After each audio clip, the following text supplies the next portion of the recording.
Teddy Fresh, SpongeBob restock on teddyfresh.com. Out now. Is this a new interest of yours, the documentary? Because I've noticed they're basically, and correct me if I'm wrong, it seems that you've pivoted away from the content cop and towards the docu-series. Yeah, I mean, I'm getting old. I feel that. My interests are changing just a little bit. Yes. I'm not going to say that content cop's gone. But maybe there are some Cop is things in the gone. work. Oh, Yeah. interesting. Oh. But It's not about me, is it? I've been recommended from quite a few people. Yeah, I know. Yeah. Yeah, that would have been a good one. Yeah. Would you do content cop on cops? Oh, shit. That's crazy, dude. What a crazy idea. You should put on the content cop uniform and go to a police station and fuck with them, dude. That would be fun. Yeah. I like that idea. So there is a content cop that you are maybe working on or mulling around. Well, I'm not going to say that because it's not. I mean, it's definitely just like You have people in the crosshair. No. No, you didn't even have a specific. It's. I think in general, it's more ideas in the crosshair rather than people. So let me or ask institutions, perhaps. Oh, the police? I'm not content copying the police. I'm not going to do that. Maybe.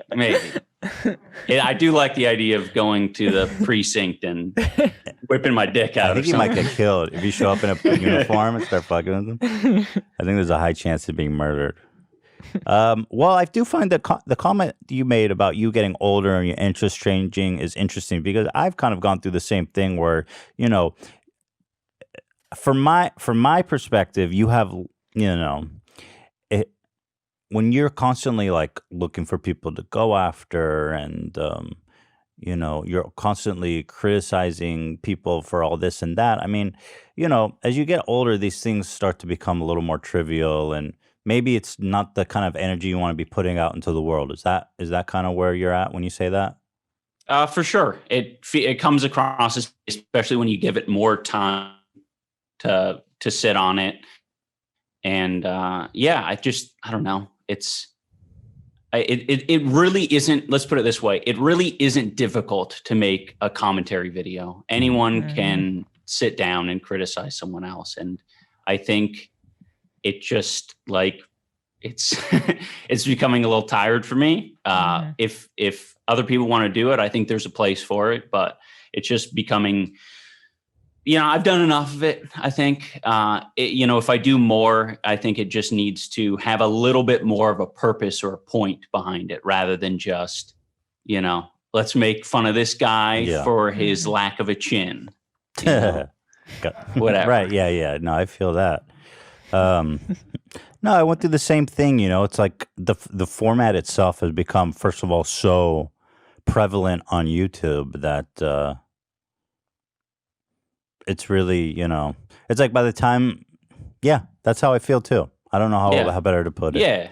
But on the contrast of the content cop, I feel like the docu-series is almost the antithesis of the content cop. But instead of, you know, criticizing people, you are finding people who kind of, you know, living in the shadows of YouTube a little bit and rising them up.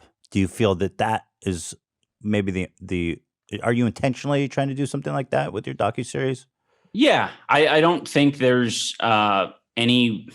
I'm not like actively choosing to like be less negative or bring people up. I don't think it's an active choice, but it's like I think by nature when you go and meet people, you form a connection, and things in general are just going to be a lot more positive when you actually have a connection with someone. That's so personal true. connection, you meet them, you know, and I think that's in general why a lot of, commentary videos will come out and blow up is because it's, you know, if I'm certain if I, met some of the people that I've made videos on in the past, if I met them in person first, there would probably be sort of a diminishing motivation to make a video about them because you're not going to see this weird persona that they put out there. You're going to see something a little bit more real, something a little bit more human. Mm-hmm. A little more complex. Yeah. You know, these two characters, like you did, your first one was on Airsoft Fatty, and your second one now is on Dax Flame. I mean, these are dudes who probably catch a lot of shit on the internet from people who don't understand them, right? So I find it interesting that, you know, you're going out there and meeting them. And then all of a sudden, these guys are portrayed as these celebrated, great, you know, very, very sweet individuals. And I wonder if, yeah, it feels very fresh. It feels very different from what's on the YouTube landscape. So I appreciate that, you know, that perspective. Yeah. Thank you.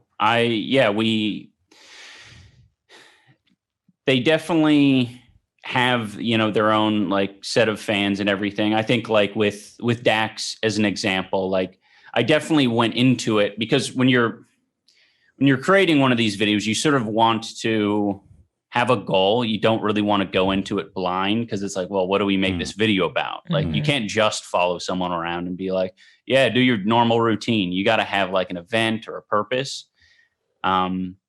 So like with people like Dax, I think I went into it thinking, yeah, this guy's awkward. Let's fuck with him.